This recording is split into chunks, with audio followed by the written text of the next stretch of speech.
Hello, everyone. This is yet another one in my series of sponsor spotlights. And today I have with me Shamika Allen Lane from Catalyst Event Coaching. Did I get that right? Yes, you did. Awesome, awesome, awesome. All right, and I'm continuing to highlight my sponsors, and she is what do you call yourself? The CEO? It's so funny. I always have a hard time with CEO, but I say founder most often. All right, awesome. So you are the founder of Catalyst Event Coaching. Awesome. All right, why don't you start with your name? How did you come up with your business name? Sure. So I always have a hard time of how I'm going to tell the story, but basically it was given to me. It was a divinely inspired name. Catalyst, most people probably recognize is a chemical term.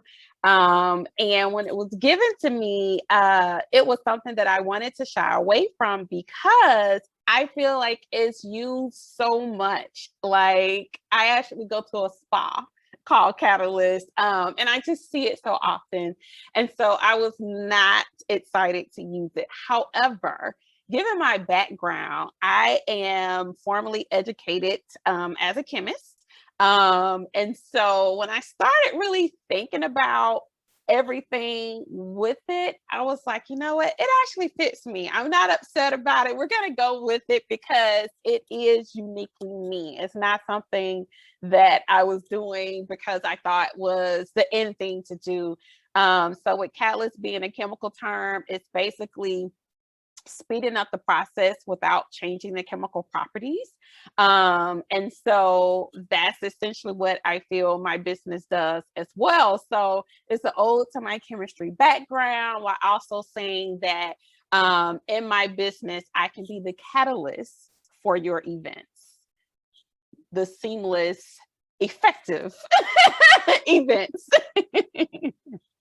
All right, so you were receiving a lot of different inspirations all around you. Yes. And tell us more about your business. What do you do? What do you offer? All that good stuff. Sure. So with my business, it actually came from the idea of me being in events for many years. I've been in the events industry for about 15 years. A lot of that time was actually spent on the venue side and working with hotels. And doing that, you get an opportunity to see all sorts of different types of groups come in, what their important values are, what they're looking to do for their attendees, all of that good stuff. So I get a good diversified observation. And some of the things that I saw that were very common was that I was educating a lot of people if they were not formally educated or experienced event professionals. And so I spent a lot of time educating people. Those that took the time to listen, you could just see the light bulb go off for them, and it just warmed my heart. So that's part of why I started the business. But in terms of the services, we are a event education first company, meaning that we spend time working with people, training them and teaching them the concepts behind events, the logistics, management, budgeting, all those things that go with events. So we spend time with them on that. And that comes in different forms. That can come into workshops, that can come into customizing things for that particular organization or company. So that's one of the main things, one of the first things that we offer. Others is event management and consulting options. And so right now with everything that's been going on with the pandemic, I know sometimes people like to avoid that word, but everything that's going on with that, there was a shift in terms of what we were planning to do.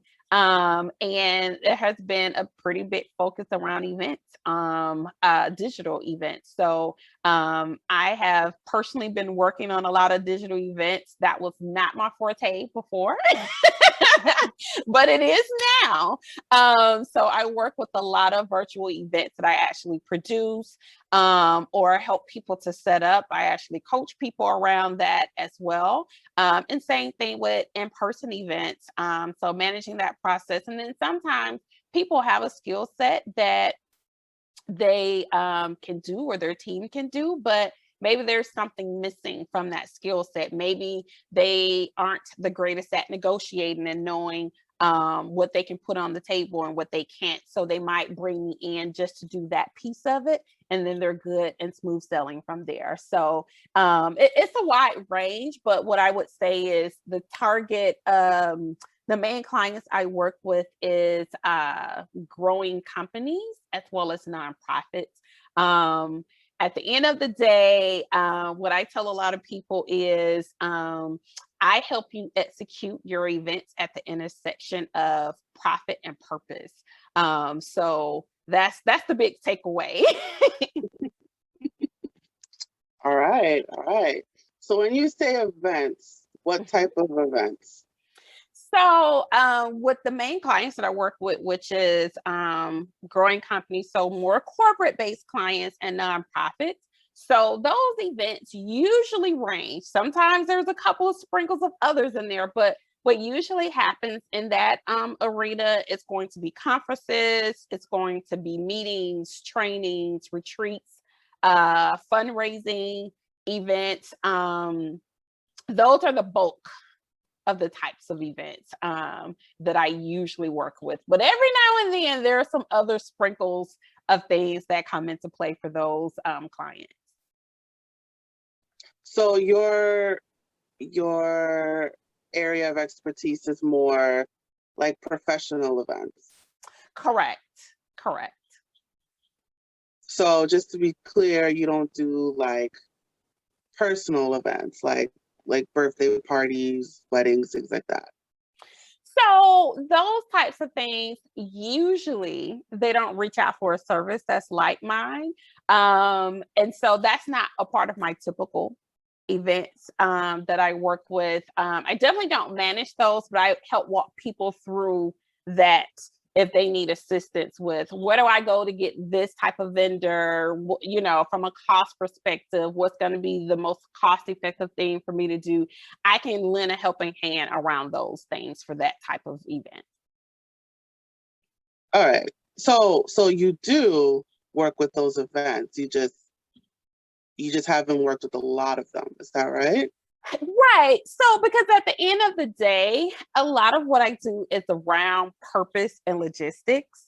And so those fit better with the other events that I mentioned. But a quick funny story, I tell people sometimes to give an example. So it's one of my examples to talk about birthday parties, right? So when people do a birthday celebration, because for me, one of the first things I do when helping a client, I go back to the purpose of the event. So that's how we know we have a successful event, if we're tuned in to what the purpose is and if we're meeting those purposes. And so for a birthday party, most people say I'm doing it to celebrate my birthday, but the reality is most aren't. That's the excuse that they're using to do it. That's the motivation of this is the best day to pick for this event. That's the incentive. But a lot of times it may be because they want to get their loved ones together. It may be because there's something that they have been wanting to do and they couldn't pick another time to do it. They just wanted to have a reason to do it. So there's different reasons why people do these birthday celebrations. Birthday is a good excuse to do it, but it's not the real reason why they're doing it. And so I work with people usually around that, because it's difficult for them to a lot of times stay focused on whatever the purpose is for the event and not go over budget. Because that's the other thing that I push very heavily, is making sure that you're not going over your budget. And if traditionally in corporate events as well as nonprofits, you want to make sure that there's an ROI that's involved. So when it's a personal event, it's not as much of an ROI, but it's definitely still, you want to be in line with your budget. So I can assist with those things. It's not often that I do, but obviously when you work with certain clients and they enjoy you, they want to bring you on for those other events as well. So there are times that I work with people on them. Sorry, when you say ROI, what is that? That is return on investment. That's a great question. Can you talk about that a little bit more? Absolutely. So return on investment is basically, if people have heard the term break even, and those concepts, they're associated. So essentially what return on investment does is, you're thinking about the time, most often it's associated with money, but you're thinking about the cost, whether it's money, whether it's resources, whatever that is that you're actually dedicating towards this thing. And in my case, this event, what you're dedicating toward this event, is it worth it at the end of the day? And so when it's monetary, there are formulas or calculations that you can utilize to see exactly how much money, what percentage you will receive back from what you put in. And so the higher the ROI, the better, the reason why you want to do it. So if you can get an ROI that's going to give you 15 times what you put in, it's like, oh my gosh, this is hands down. We're not going to even think about it. We're going to do whatever this event or item is. And so that's the concept behind ROI. With things like nonprofit events, you want to at least break even. But at the end of the day, it's just like investing. You want to put your money in the item that is going to yield you the best results. Okay, so pretty much you help organize events that have a clear purpose. So something like, like a fundraiser, for example. I want to raise money for my charity. So you help with the vendors and planning and the budgeting and organizing that. Did I get that? Yes. So it's very similar to that. However, I will say that people usually have a purpose. They don't always know how clear it is, because it's up to you how clear that purpose is. Even with fundraising, this is a conversation that happens often with a lot of nonprofits, where they want to do a fundraiser, and it's like, well, what is it for? For our nonprofit. People think that's enough. It's not.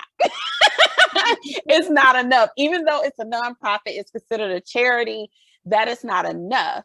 At the end of the day, people want to know, if I give you $20, is this going towards a scholarship? Is this going toward a specific program? What exactly is my money going towards? And so I like to actually work with people to help them hone into what their actual purpose is, because we all have the reasons. You just have to bring it out and make sure it's clear to you. So as you're going through the process, it will actually help you sort through what's important and what's not, because that's what we often confuse. And that's how our events kind of get away from us sometimes, as well as our budgets. Because if you're going back to, this is the goal, this is the purpose of the event, you'll start thinking, did I really need that? I don't know if I need that, because we're already over budget. And you're okay with cutting something because you know that it's not going to help you meet that end goal. Okay, so as part of the work that you do, you help people narrow down a purpose to Correct. to a specific goal, Correct. something that is tangible and realistic. Correct. Absolutely. Right. So you don't want people to say, I want to raise money for my charity. For example, you want something like, you want to raise money because I want to help. I want to help. I'm trying to figure out it. I'm trying to help low income students get into college. Right, right. You want to be specific. And the more specific you are, especially if you're a nonprofit, but the more specific that you are, you know what? I'll give you another example. Let me say this and I'll give you an example. The more specific you are, the better, because we've all heard stories about what nonprofits do with money. Some of them are very large nonprofits, some of them not so much. And people are weary of, am I going to give my money to this nonprofit? What are they going to do with it? Is it just for staffing? You know, are they going to take like, you don't know. And so the more specific they can give you as a reason as to why they're needing this money, what it's for, and even highlighting things around that purpose. So let's just say if it is giving scholarship opportunities to some people that have less resources financially or whatever the case is, if you can also tell about how you have done that in the past, what how it's helped those individuals, the impact it's had on their lives, that makes a difference, because people are like, oh, because a lot of times as it relates to nonprofits, people actually look at your results, and that's business too, but people look at your results to decide what they're going to do. So a quick story about the whole fundraising and nonprofit is that I did an exercise with my husband, where someone that we knew was actually doing a fundraiser. It was to buy a product, and 50% of the proceeds went towards that nonprofit. And I was like, okay, humor me, let's do this exercise. So I was like, how much did you spend? And he told me, and I said, if that person came to you outright and just said, we need money for X, would you have given them the money? And he was like, yes. I said, how much would you have given them? He told me that dollar amount. And at the end of the conversation of going back and forth, because I was asking him very specific things, he would have given them less money than he spent, but they would have got all of that money. That organization technically received less money directly for their needs from him because he was worried about buying the product, rather than he would have just given them about that same amount of money outright because of the purpose of the event. And so that's the thing, when you're tying in purpose, you want to cut the fat on some things, because sometimes people are doing perceived value in their mix with what your purpose is. But if that has nothing to do with your purpose, you might want to cut the fat, cut the middleman, and just have it come straight to you. And there's ways to do that as well. But that's why that's one of the first things that I like to talk with clients about, is making sure that we are talking about your purpose. Even with having conferences and things like that, I oftentimes ask people, are you looking to make a profit? And some people look at me like I'm crazy when I ask that, but it's a very basic common question, because sometimes, even if it's a corporation, they're not looking to make a profit. Sometimes they want to provide this service to people and they're just looking to break even. They don't want to lose out on having this actual event, versus sometimes people are like, yeah, I definitely want to make a profit, but they're like, oh, I don't have to make a major profit. So when you start asking those elephant in the room questions, I like to call it, because people don't always like to answer them. But then when they realize where it's going, it's like, I'm glad we had that conversation, because there are things that help keep them on track, that, you know, it's a great bell and whistle, but like, I don't need it to operate the train situation. So that's some of the things that I help them sort through as well, that really they've done on their own, if they can actually narrow down the objective and purpose for their actual event. Hmm, okay. And how long have you been in business? Business a little over a year now. So fresh Oh, during the pandemic, you- fresh during the pandemic, having the nerve to okay. start an event-based business. So you're a youngin, you're a newbie.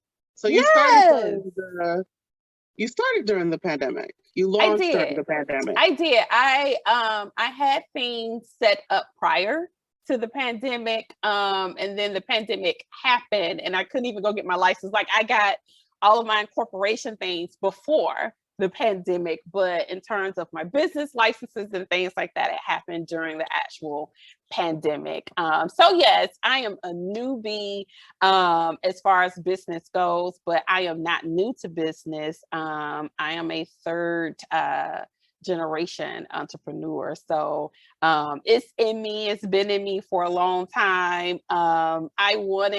The idea was to start my business sooner and I got caught up in my career. we all do that sometimes. I got caught up in my career. It was comfortable.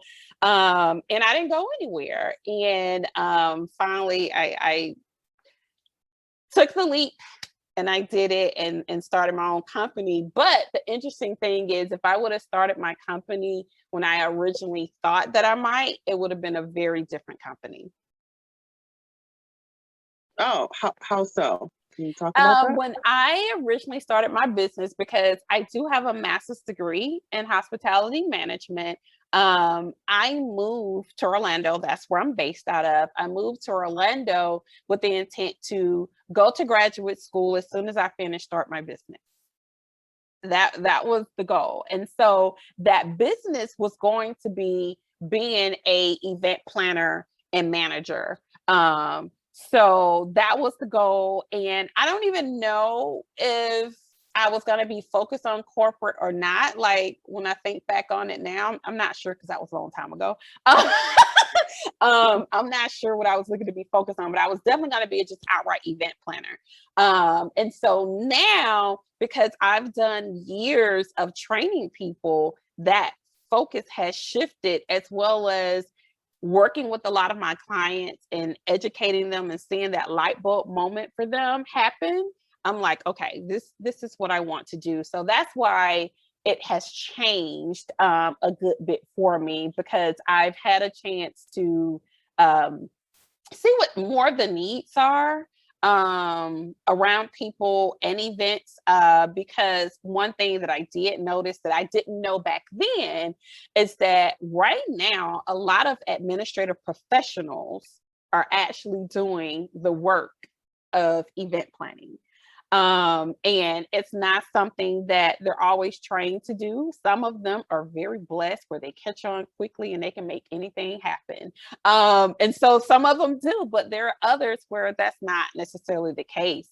And so they're in their positions where their bosses are like, well, you did the holiday party, we'll do this too. And they just keep piling on different events for them to do. And when you're working for a major executive in an organization, you're not going to say, I don't know how to do it, because your job could be on the line. So you just try to figure it out the best way you can. And what a lot of them were doing is they were actually send over information based on the way their boss provided it to them. So if they asked for a certain type of room set up, they just literally passed on what their boss said, but their boss may not be using the right terms. Their bosses, they don't really care about events. It's just like, oh, I think I need this, and we'll do whatever they say it do. And a lot of times these administrative professionals are not present for the actual event. They're just putting it together and they stay in the office and maintain the office. And so they don't see what's happening. They just know what their boss is telling them. So I had to learn, because that's what was actually happening. And so instead, I became an advocate for those administrative professionals, where I would talk through things with them to see if I can uncover certain things that will help them, as well as once their boss were actually on site and they would come into the room and say, I need X. And it wasn't on the information that we talked about previously. And I would literally say, it's on its way. Give us just a moment. Our team is coming with it. And I would run and go tell our team, get it, put it out there, then run back to that administrative professional and say, hey, this is what your boss asked for. This is what I think they really meant when they initially told you why. And so that way I developed a really good relationship with them. But that was one of the other reasons why I wanted to go into the training and education piece of it, so that these people have what they need. And it's not just them scrambling all the time to try to make some things happen. Okay. All right. So, okay. Trying to think of what to ask you. All right. So, all right. So how does one request your services? So I'm a client. Hey, I want to put on a virtual conference for my employees. How do I do that? Right. So what the process typically looks like is they can contact me through my website. I do have methods on social media as well, Facebook and LinkedIn. But my website is one of the main ways to contact me. And on the website, there's an opportunity to schedule a call. And it's considered a discovery call listed on the website. But basically, there is time, roughly about 30 minutes that we have reserved, that I will speak with you about what you're planning. And we talk about what that looks like for you, so that I can, one, give you some guidance. There are times with people book a discovery call with me, and we're not at a point where it may be best for them to work with me. So I don't just take people's money. If I feel like there's more work that they need to do or some other suggestions, I do provide that information to them. So I leave from the call with basically homework for them and myself. And so I tell them, if they're not prepared to work with me, what it looks like to be prepared, or if I just simply think it makes sense for them to work with a different other type of service, which I can't think of any case that I've actually recommended that. Most often it's either they're ready to work with me or not. They're usually clear about the services that I provide typically. And then from there, based on that information, I review that as part of my homework to decide what makes sense for that individual. If there's a recommendation where, for instance, they're on a limited budget and I have a workshop coming up that just makes sense for them to attend that, I will make that recommendation. But if it's something to actually work one-on-one, what I'll do is I'll go ahead and schedule during that phone call an opportunity for us to get on another call where I actually go through the proposal with them. So I do a live proposal.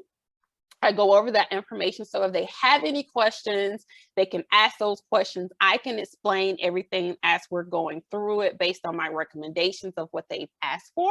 And then, as well as if there's something that they absolutely just don't need, I actually take those things out. So we're updating that proposal as we're going through it. So at the end of that phone conversation, I can send them a fresh proposal. I know a lot of times people send one quote or proposal and then they need to tweak it. And it may be various variations and revisions of that proposal. So that way you have just the one clean version of the proposal. And then I set a time frame of when they think that they can respond to me by, if they would like to move forward with it.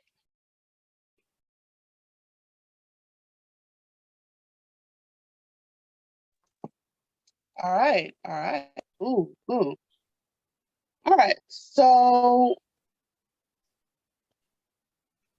so since you're a youngin, so where do you see yourself in 5 years? Awesome.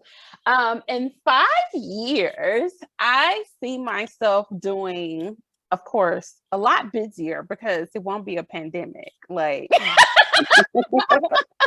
and that may be a lot of people's thoughts, even outside of hospitality, but it's something like Zoom or a virtual platform because they are getting it all right now. But I see myself definitely being A lot more busy, but I look to expand my team. So right now, because I'm not someone that is based just out of Orlando in terms of business, my business is virtual. I can go anywhere. I have an upcoming conference this August that is in Dallas. I just finished an event. Just so happen to be here in Florida, but the client is in Tennessee. And those are in-person events that I'm talking about. I do virtual events all the time. And there are people that are all over, including outside of the US. So I do plan to continue that, but I do plan to also grow my team. Part of that growth would be career coaching in the industry of events. You can do a type of event and people will kind of like acting typecast you for that event, only that type of event. So let's just say, for instance, if you've done festivals and outdoor events and that's been your thing, that's just how you got started, but you want to go to weddings, people are looking at those individuals like, I don't know if your skills are transferable. Obviously, there are transferable skills. But what tends to happen is that different event types do have different skills that are associated with it. So I do plan to extend a coaching, career coaching opportunity for those individuals that want to go a different path, if they want to change the field, that the type of events that they're doing, or maybe they're just a newbie and they're fresh. They can come through a coaching program with me so that they can get the experience that they need. So I would utilize them on some of my actual events where I will oversee them, but they would get the chance to have real life experience, to put that down on their resume, as well as me coaching them on what type of experiences would be good for them to have based on the type of event profession that they want to have. Okay. Okay. So that's And that full circle training and teaching. yeah, I see that.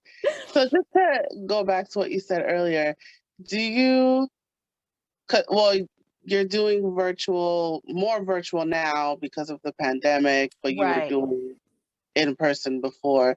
So going back to the in person, were you going to meet your clients? Were they coming to meet you? How did that So work? a lot of my meetings are virtual, very similar to what we're doing now.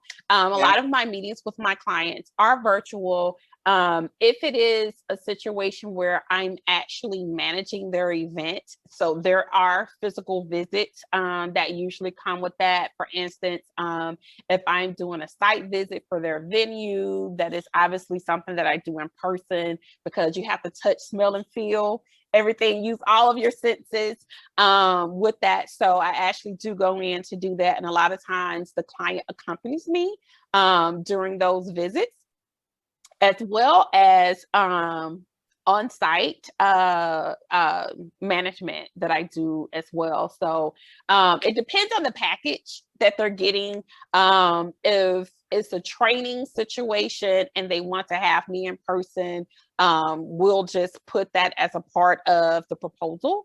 But if it's something that they're open to doing virtually and that works for their team, we could do that as well. So they do have both options. And But where are you? if I'm near you, I do try to make sure I reach out. So for instance, since I will be going to Dallas for an in-person event, I do have some potential clients in the area. So I usually reach out to them and touch base with them when I'm in town. And where are you based out of? I am based out of Orlando, Florida. So people are very familiar with events here typically. So you have a lot going on in Florida, it seems like. Yeah, there's a lot going on. Definitely in Orlando. Orlando is arguably what city right now is leading the path with events. But Orlando has been a top contender for many years, right behind Vegas. Vegas has definitely been known for it. But Orlando does not just conferences. We do have a huge convention center. But that's one of the reasons why we get a lot of people, in addition to the theme parks and all those other things. So Orlando does their thing. We've had uh what do you call it? NBA All-Star game here. We haven't had the Super Bowl though. That's like the only thing that we haven't had. But there've been a lot of larger events that's been associated with the city. So there's always a lot going on here. And just to be real, because we're talking about the pandemic, Florida and Texas were two of the first states to open up their states. And so they're reaping benefits financially because of it as it relates to events. Those organizations that are adamant about still doing events, you know, many of them are doing it very safely, but they're the two states that led the charge around it. And so that's where people are booking a lot of their events right now, because I know California just recently opened like fresh. So they've been missing out on a lot of opportunity for that they would typically get. And has your business been affected um, by the recent changes in Florida? My business, because it is virtual, it has been picking up,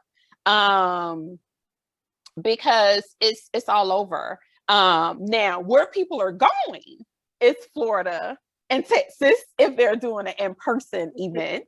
And that's still the case now, even with other states and places opening up. I have a client that is like, we're going to Texas and then we're going to go to Florida. And that's like next year, where everything is going to be open up anyway, but that's what they're planning, because these people, you know, these states have already started working out what it looks like to have safe events. So they have a track record that they can put along with it, versus the newer states, even though, you know, they have been probably doing a lot of safety protocols, which is part of why they haven't been open. But people are going off of the information of, you've done it already, you know what you're doing. So that's what they're doing. And I mean, even Orlando, and it's something that I do try to take part in. Orlando had a conference as the very first event during the pandemic to show that you can have in-person events. And it was just for really the hospitality industry. People came from all over the US. There were a few international people that came to this event as well. And they had a virtual component for it, but they had this huge event to let people know that you can still do it safe, and what it looks like, the technologies that are out there, the different things that you can do. So I do stay abreast on all of those things. And me being a certified meeting professional, I keep on top of all of my training and different certifications. So there's a lot of training out there about COVID protocol. And a lot of people think going to the CDC website is going to do the trick. And giving them the information that they need, because that's a service you can come to me for if you don't need anything else, if you need COVID protocol. So they're thinking that going to the CDC website is going to do what they need. The CDC is putting out typically information. They have more detailed information. You got to know where to look, but they're typically putting out information for the basic individual, the basic public, to understand, you know, what they're doing on their day-to-day lives. If you're going to the store, that type of thing. They're not talking about if you're enclosed in a building with hundreds of people or thousands of people. That is not, they're not supplying those recommendations. That's a whole different concept. There are so many different things that people don't think about from a logistic standpoint that you now have to be mindful of. Sometimes it adds more money to your budget. Sometimes it doesn't. Sometimes it's just a different way of doing things.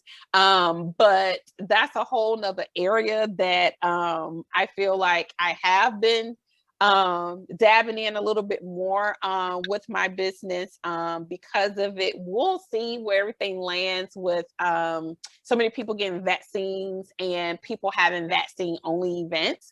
So it's a matter of if they feel like with the vaccine, everything is fine and we can resume things exactly as we did pre-pandemic, or if they're also trying to put other conditions around it, or even having it open to non-vaccinated people, what exactly that looks like. But what I will say, as any organization or company that's having an event, you have to be mindful. You don't want a super spreader event.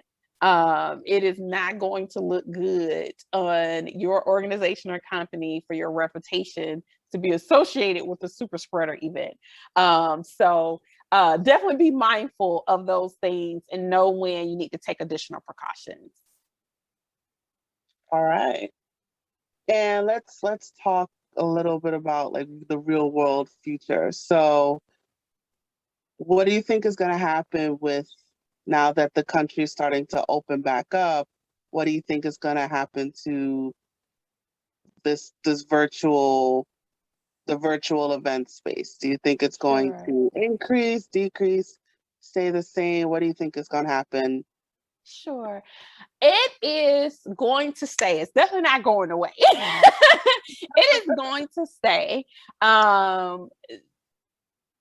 The technology advancements that have happened in less than a year is just astronomical at this point.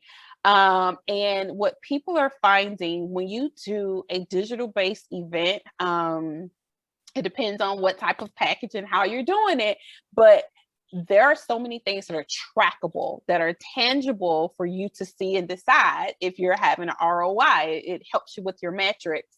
And so essentially, they realize that they can't get that same type of data in person, as well as if you are more of a local company or organization, you now can reach beyond that geographic area.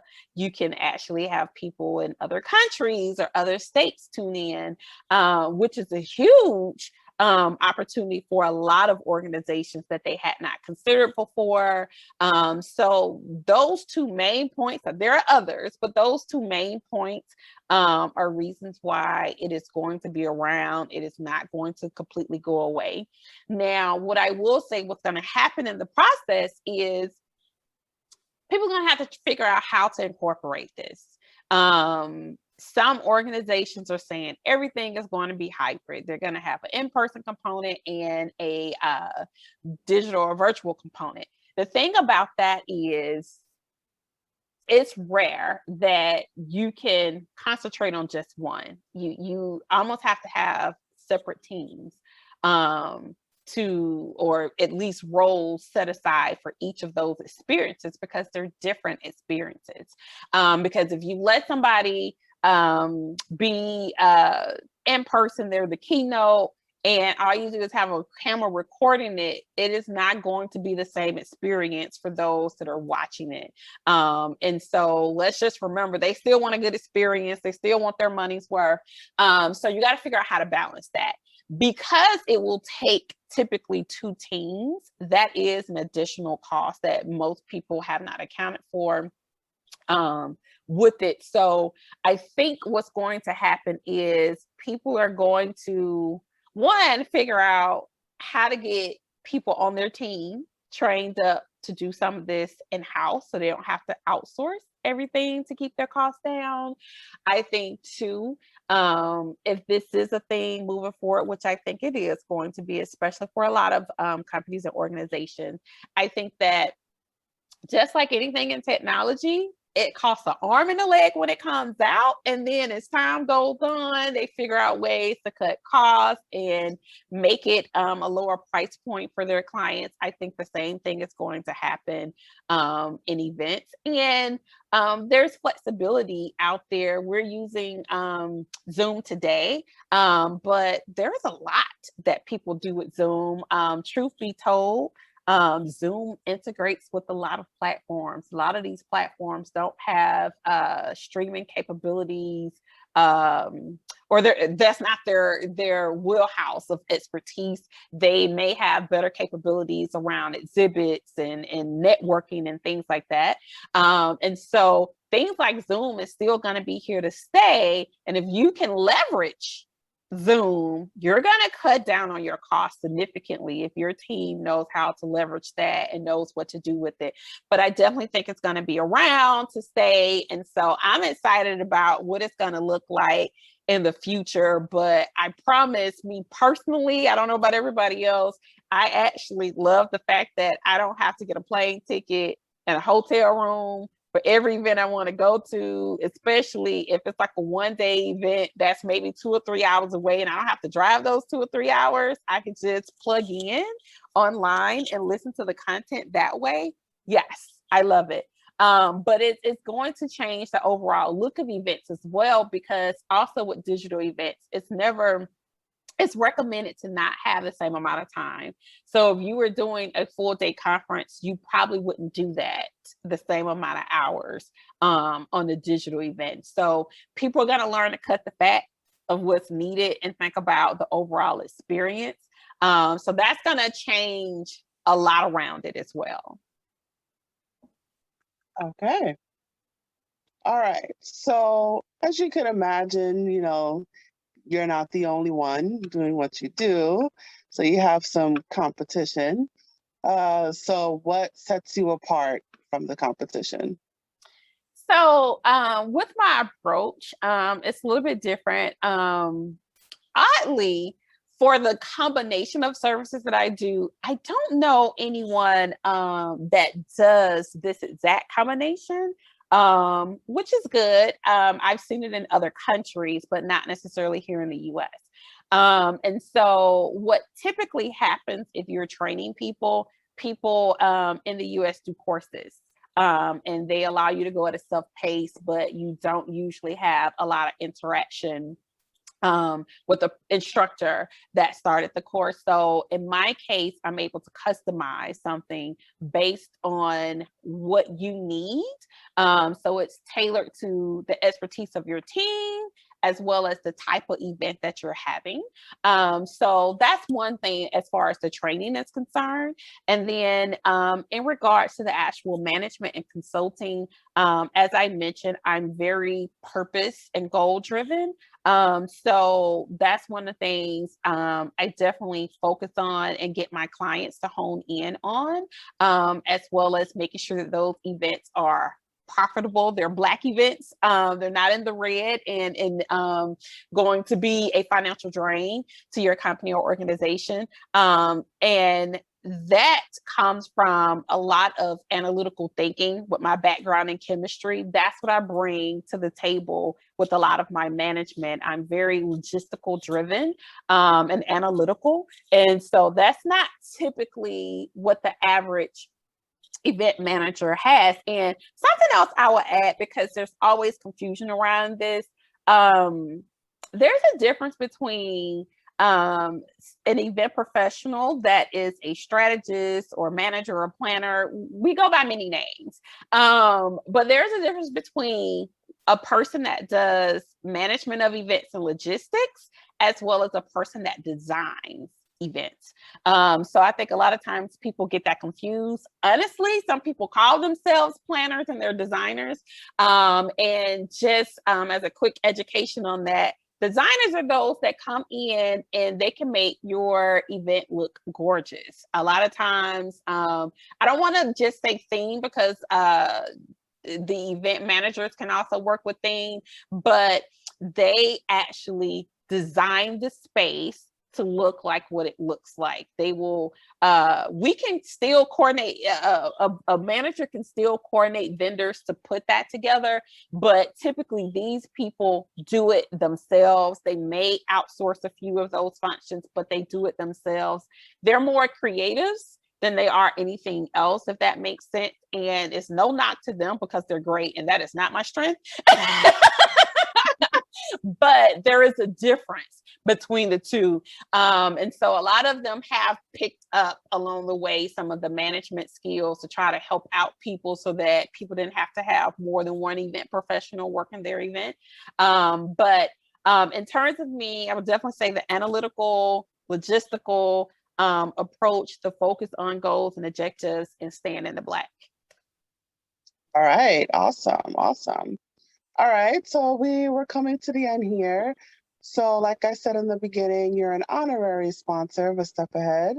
I usually ask my sponsors why they sponsored us, but since you're an honorary sponsor, I will ask you, why do you think education is important?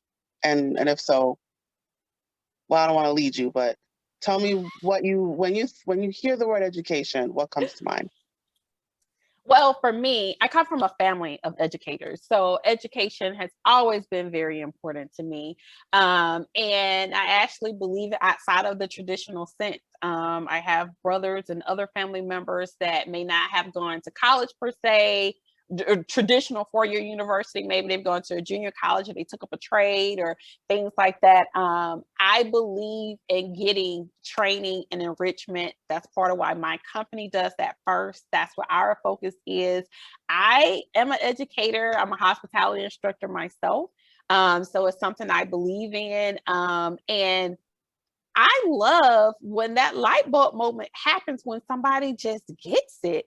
And it is so much that you can do when you find out why something is happening and how it happens. Those two together, you're just unstoppable when you can figure those things out. And so that's why education to me is important. Great, awesome. And since we do represent a tutoring company, can you talk about the value of tutoring? Absolutely. Tutoring, I used to do it, not for a very long time, but I used to do it. And I did it in math, which I feel is a subject that a lot of people try to avoid like the plague. It gives people anxiety for some reason. I love it, but that's not everybody's testimony. But what I feel it does is it allows you to have a personalized service that's tailored for your learning. So in my experience, typically when you're doing that tutoring, we're trying to see where that gap is so that we could just connect the dots. Sometimes it's not that you need to learn it from A to Z. Sometimes you have A through F and you really got the rest of it. You just have a small gap that we just need to connect. And so I think it allows somebody to take that personal time to go ahead and bridge that gap for you. And it just goes without a hitch a lot of times from there. You're able to go and tutor people sometimes after that. But it's a joy again to see that light bulb when it goes off for someone, but they're forever thankful when it happens. I think tutoring works for everybody. It's not about your intellectual abilities, like if you're smart or not smart. I think it has nothing to do with that. It has everything to do with just connecting that dot. Sometimes you need a little bit more help in a particular area. Awesome, awesome. Thank you so much for that. All right. So where can we find you? Sure. My website is www.catalysteventcoaching.com. You can also find me on Facebook as well as LinkedIn on the company pages, which are Catalyst Event Coaching. And I also have a group on Facebook that people are invited to join if you just want to get content around events and how to make your events better and different tips and tricks around event planning. And it's called Event Planning with a Purpose. Okay, and that's That's the Facebook. That's the a Facebook group. Mm-hmm. All right, awesome. And of course, all this information will be provided in the description. All right, Miss Allen Lane, thank you so much for your time. And I definitely appreciate you taking the time to interview with me. Yes, thank you for having me. And you have yourself a wonderful day. You too. All right, thank you guys. Signing off. Bye.